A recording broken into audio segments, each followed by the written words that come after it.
مجھے جو بات کرنی تھی وہ یہ تھی کہ عذرا جس انداز میں یہ اسکول چلا رہی ہیں،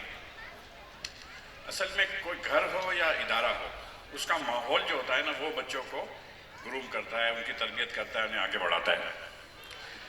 اب دیکھیں، یہ ابھی بات کر رہے تھے، مجھ سے منسوخ کر رہے تھے کہ اردو ان کی بڑی اسٹرانگ ہے، تو ہم بیسیکلی میمن بھائی ہیں، ہمارا اردو کا کیا لینا دینا ہے۔ مگر میرے والد صاحب نے مجھے داخل کروا دیا دہلی اسکول میں۔ وہاں کا جو ماحول تھا وہ اس قدر پرفیکٹ اردو والا تھا کہ وہاں میمن بھائی جو تھا وہ دہلی والا بن گیا ہے۔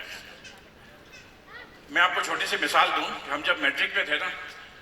تو اس زمانے میں اسد امانت علی خان کی غزل مشہور ہوئی تھی، جو ریڈیو پہ آتی تھی کہ آنکھیں غزل ہیں آپ کی اور ہونٹ ہیں گلاب، سارے جہاں میں آپ کا کوئی نہیں جواب۔ تو اردو کے پیریڈ میں ہمارے ایک اسٹوڈنٹ تھا، وہ اس نے مطلب اعتراض کر دیا کہ سر یہ تو غلط ہے کہ شاعر کہہ رہا ہے کہ آنکھیں غزل ہیں آپ کی، مطلب میرے محبوب کی آنکھیں جو ہیں وہ ہرن کی طرح ہیں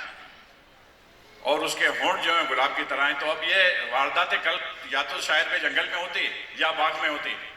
یہ کیا بات ہے کہ وہ ایک طرف تو جنگ، تو اس کی یہ شعر اس طرح ہونا چاہیے کہ آنکھیں کنول ہیں آپ کی اور ہونٹ ہیں گلاب۔ تو ٹیچر نے کہا نہیں، اس کو شاعر کو واردات قلب صحیح ہوئی ہے، جنگل میں نہیں ہوئی، اس کو واردات قلب گاندھی گارڈن میں ہوئی ہے، جہاں ہرن بھی ہیں اور گلاب بھی ہیں۔ تو اچھے ادارے کا جو ماحول ہوتا ہے نا بچوں کو گروم کرتا ہے، تو عذرا نے یہاں وہی ماحول پیدا کیا ہے۔ بچوں سے ابھی میں نے جو ویلکم میسج جو ان کا دیکھا، میری طبیعت خوش ہو گئی کہ اللہ تعالیٰ عذرا کو جزائے خیر دے اور ہم سب ان بچوں کو آگے بڑھتا ہوا دیکھیں، اور اللہ تعالیٰ انشاءاللہ تعالیٰ یہ آگے بڑھیں گے انشاءاللہ تعالیٰ۔ السلام علیکم۔